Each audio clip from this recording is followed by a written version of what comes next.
देखिए बच्चों, हम एक्सरसाइज 3 के बेसिक कॉन्सेप्ट ही सीख रहे हैं आज। और बेसिक कॉन्सेप्ट्स में हमने अभी सीखा है कि त्रिघात समीकरण और द्विघात समीकरण के गुणांकों व शून्यांकों के मध्य संबंध निकालना सीख रहे हैं, रिलेशंस निकालना सीख रहे हैं। तो ये द्विघात समीकरण के लिए है, ये त्रिघात समीकरण के लिए है। अब मैं एक ऐसा करता हूं, एक एग्जांपल बना लेते हैं।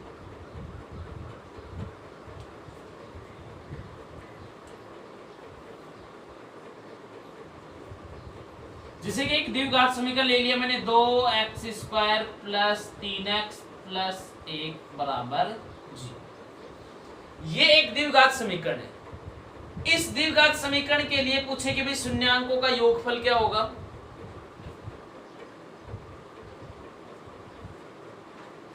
शून्यांकों का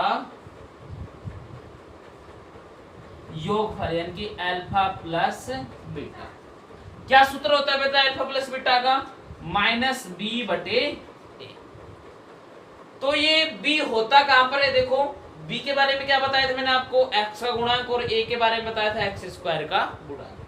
तो x का गुणांक देखो, ये x रहा, इस x के गुणा में कितना है? 3।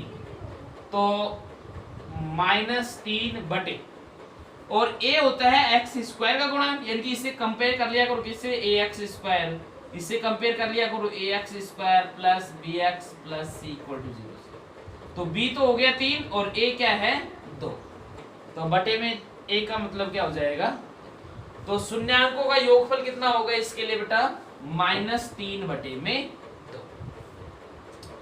अगर मैं शून्यांकों का गुणन करूं, शून्यांकों का गुणन इनकी अल्फा बीटा, सूत्र क्या होता है? c/a। और c क्या होता है बेटा? इसमें एचर पद। अब एचर पद इसमें क्या है? 1, और a होता है बेटा x² का गुणांक यानी कि 1/।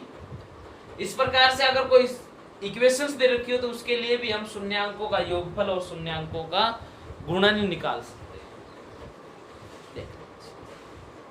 ओके, अब हम देखो त्रिघात समीकरण के लिए सीखते हैं।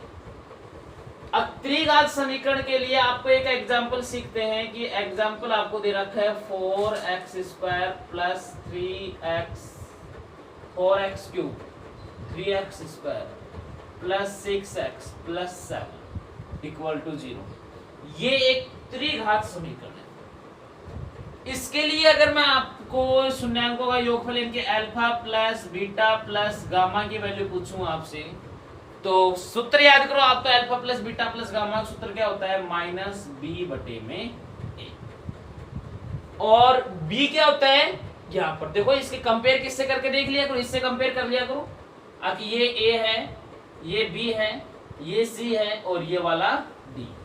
तो कितना मान आ जाएगा? -b का मान कितना है? 3 और a का मान है 4। तो alpha plus beta plus gamma का मान आ जाएगा -3/4। अगर मैं पूछूं कि आप मेरे को बताओ अल्फा बीटा, बीटा गामा और गामा अल्फा, सूत्र क्या होता है? c/a। तो c का मान कितना है बेटा इसके अंदर? ये रहा 6 और a का मान है 4। अगर फिर मैं पूछता हूँ अल्फा बीटा गामा का मान बताओ तो क्या होता है? -d/a। तो d है -7/a का मतलब है 4। तो इस प्रकार से हम कोई भी रिलेशन इसमें ज्ञात कर सकते हैं।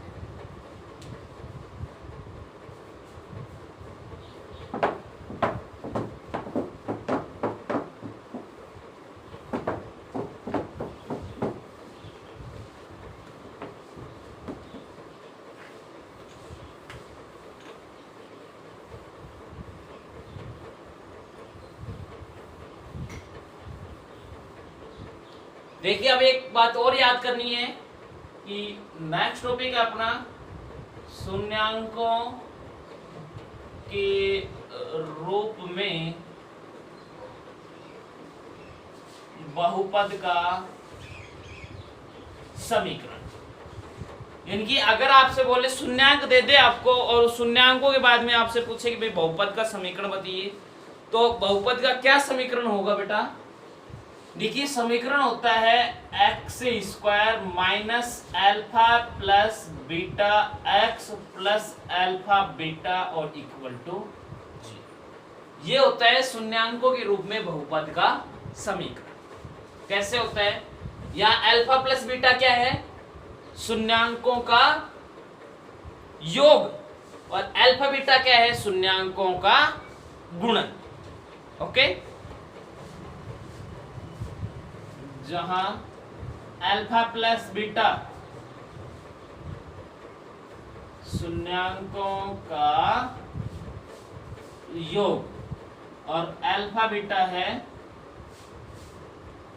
शून्यांकों का गुणन। देखिए एक एग्जांपल सीखते हैं।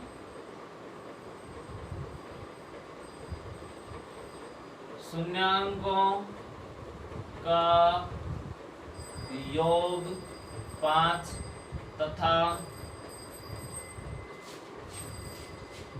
शून्यांकों का गुणन 2 हो तो द्विघात समीकरण ज्ञात करो। तो ऐसा एक द्विघात समीकरण ज्ञात करो। तो इस प्रकार से क्वेश्चन आएगा, शून्यांकों का योग भी दे दिया, शून्यांकों का गुणन भी दे दिया, और फिर आपसे द्विघात समीकरण पूछ रहा है। तो द्विघात समीकरण का क्या स्ट्रक्चर होती है बेटा? X square minus alpha plus beta X और plus alpha beta equal to 0। तो X square minus alpha plus beta शून्यांकों का योग, शून्यांकों का योग कितना है? 5, और शून्यांकों का गुणन कितना है? 2 इक्वल टू। तो समीकरण हो जाएगा x square minus 5x plus 2 equal to 0। इस प्रकार से हम एक द्विघात समीकरण प्राप्त कर सकते हैं। ये हो गया। अब एक लास्ट टॉपिक और बताते हैं आपको, भाग के बारे में। अब भाई जब भी हम किसी संख्या में भाग देते हैं तो इसे क्या बोला जाता है? जो भाग के अंदर लिखा जाता है क्या बोला जाता है इसे? अच्छा, 2-3 चीजें होती हैं। एक तो जो ये अंदर लिखा जाता है, एक यहाँ पर लिखा जाता है, एक नीचे की तरफ क्या होता है, ये तो आप सभी को पता होगा कि यहाँ पर क्या आता है? शेष। यहाँ पर क्या आता है? भाग। इसे हमेशा बोला जाता है भाज्य, और इसे हमेशा बोला जाता है भाज्य। देखिए छोटी बातें हैं, भूल गए हो। ये भाज्य होता है, ये भाजक होता है, ये भागफल होता है, और ये क्या होता है? शेष वर्ग। और इनके बीच में संबंध क्या होता है? रिलेशन क्या होता है?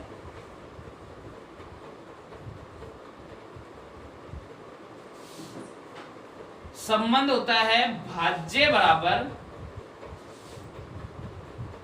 भाजक गुणा भागफल प्लस शेषफल। ये इनके बीच का एक संबंध होता है। भाज्य बराबर क्या होता है? भाजक गुणा भागफल प्लस में शेषफल। इनके भाज्य, ये बीच वाला मान निकालो। कैसे निकालोगे? इन दोनों का गुणा कर दो और इसको जोड़ दो, तो ये अपना एक संबंध निकल कर आता है। ओके, आज के लिए